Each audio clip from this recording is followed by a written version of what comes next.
بالله من الشيطان الرجيم بسم الله الرحمن الرحيم السلام عليكم ورحمة الله تعالى وبركاته. Alhamdulillah, you are welcome to our morning program, and this morning inshallah we shall be going to verse 36 of Suratul Baqarah, Quran chapter 2 verse 36 inshallah.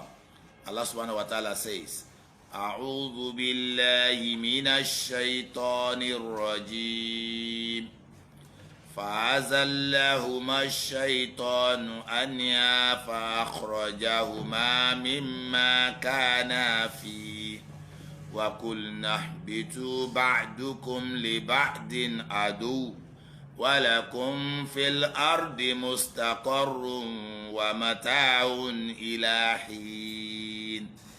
Allah subhanahu wa ta'ala says, and Shaitan made them to slip away from the state of felicity where they were. And Allah subhanahu wa ta'ala, and then Allah says, Fa'azallahuma shaitan anya, Shaitan made them to slip away from it. Wa'akhrajahuma mimma kana fi, and made them to leave the state of peace that they were.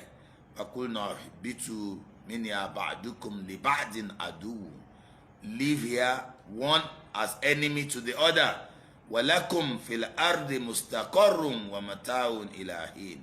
And then the earth, the world, will be a place for you to dwell and enjoy for a short while. Look at the message this morning.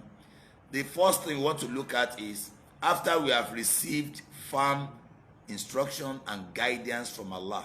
You know, Allah does not only instruct, Allah also guide to how that instruction can be easy for you.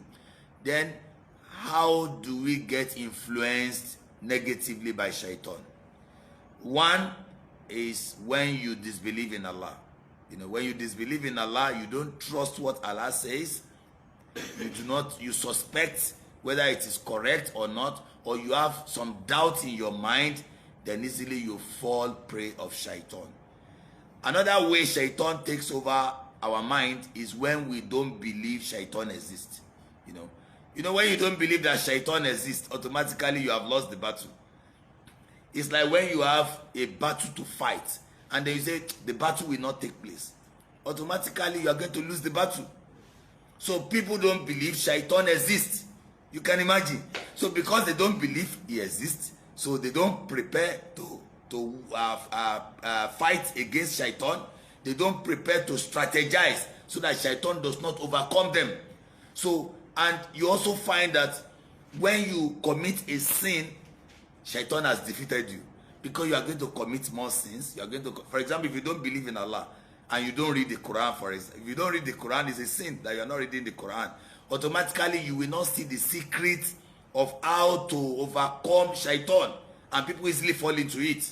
For example, you are keeping a bad company. Then Shaitan has won, because Allah has warned you, keep a good company. It means have a righteous person you work with. Have someone who believes in Allah, who can remind you of what is right.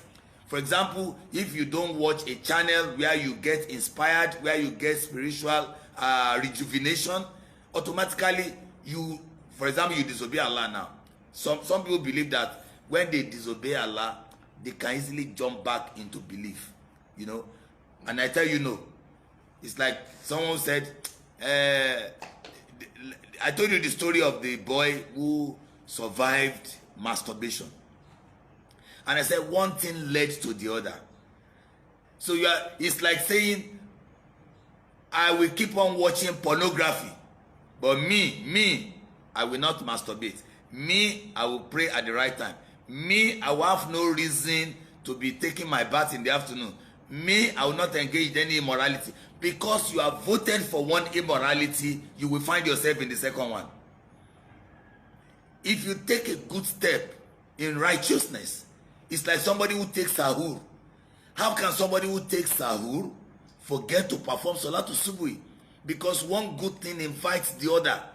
Somebody who is fasting, how will the person engage in looking at immorality? Because fasting itself is a shield.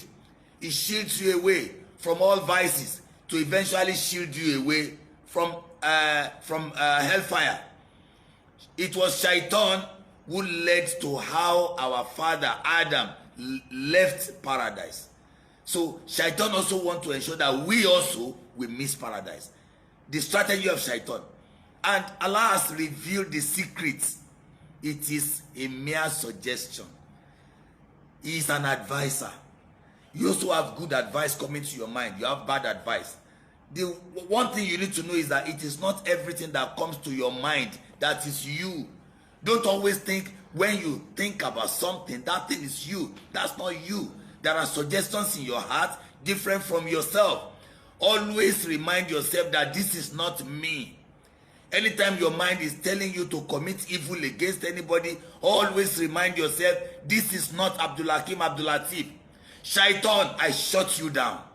Anytime evil suggestion is coming, run to your Lord. Say, Allah, I seek protection in you from Shaitan.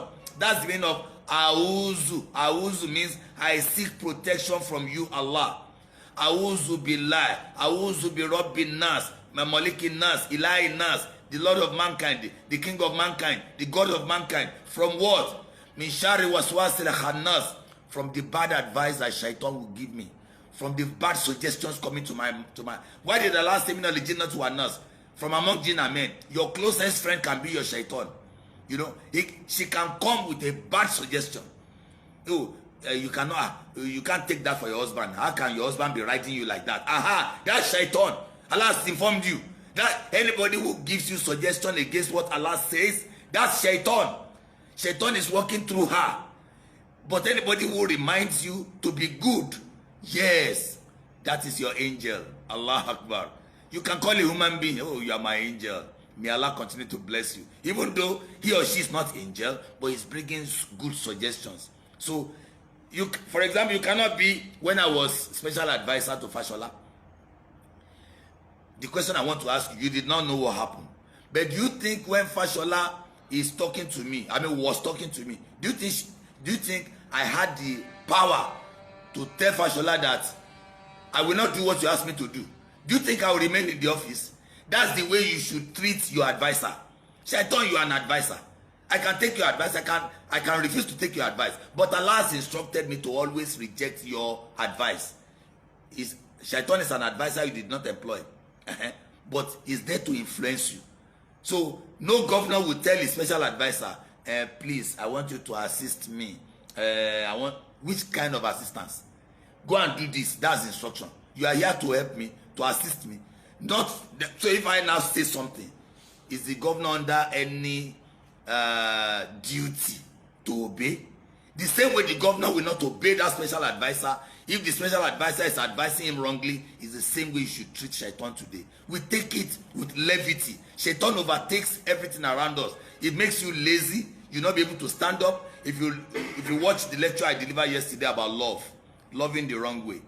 If the love you have for your child or for yourself is not preceded by the love of Allah, then you will not have the right reason for doing things. You can love yourself to death, and you'll be taking the wrong decisions always, Another reason that Shaitan overtakes people, that Shaitan defeats people, is when people don't have the good intention with what they are doing. If your intention is not to worship Allah, you want to be popular, you will be making mistakes on social media. If your intention is not to worship Allah, if your intention is to be popular, you will make mistakes on social media. If your intention is that people should like you, you will make mistakes on social media, even in dawah. If your intention is that I want people to be saying I have knowledge, you have missed it. You will score 0 with Allah, and on the day of judgment you have nothing. Allah did not ask you to come and demonstrate knowledge. Tell them what I said. I have said do this. Deliver the message. Whether you are stammering or not, deliver the message in the language I have blessed you with. And I did not force you to go and learn all languages. No. Even if you can call one person, you enter paradise and get my reward. So the question is this: why is Shaitan winning? Shaitan is winning because people don't believe Shaitan exists. Shaitan is winning because people don't trust Allah, so they do not take the strategies Allah asks them to take. They do not seek the protection of Allah. They don't have the right companion. They don't have knowledge of the machinations of shaitan. For example, you enter a room, you lock that room with a strange woman. You lock that room. Between you and that woman, there's no one else except shaitan. So you say, I am very righteous. I know what to do. You don't have to lock the room. There must be somebody externally. Somebody must be there as a stranger to ward against any possibility of any immorality. So be open to what Allah has said. Trust what Allah has said, inshallah. Allah will, and let me end it well. And the verse says, it takes you away from the point of felicity. Sorry, it's supposed to be 10 minutes. But unfortunately, I have not finished that verse, and I need to finish it. I'm sorry. So it says that it takes them away from the point of felicity that they were. If you believe in Allah, you have peace of mind. If you don't believe in Allah, you will be in a state of restlessness. Go and check it out. Why am I restless? Why do I have problem in my life? It is because you are not asking some vital questions about what you are doing. Ask yourself, what I'm about to do, did Allah ask me to do it? Is it part of the question they will ask me on the day of judgment? Or is it something I have chosen for myself? Go and find out. If it is giving you problem, it is what you have chosen for yourself, not what Allah has asked you to do. For example, have you seen anybody who is having depression because of salat? How do I perform salat today? My colleagues are performing salat. Have you seen somebody who has depression over that? When you know that even if you cannot stand up and you sit down, your salat is accepted by Allah. Once Allah sees that it is Allah who has taken away your good health, Allah will not ask you. You can sit down because you can no longer stand. You have 100% that those who are standing up have. Apart from that, you cannot even sit down. You cannot even lie down very well. You are in pains. Raise one finger. With one finger, you can perform salat. Look, you have defeated shaitan. When you raise one finger, you read Fatiha and Surah. When you bend the finger like this, you bend it, you have done ruku. When this finger touches the others, you have done sujud. Allahu Akbar. Look at how easy. So how can shaitan defeat you? So when you do, so Allah says, leave him, begin to go one to the other. You are enemies to one another. Who is our greatest enemy? Shaitan. Take shaitan as an enemy today. Fatakhizu aduwan. Take shaitan as an enemy. Don't treat shaitan as a friend. When the evil suggestions come, no. Allah says, no, we are going to be enemies. You cannot be friends. And Allah says something at the end of the verse. وَمَتَاعٌ إِلَهِينَ.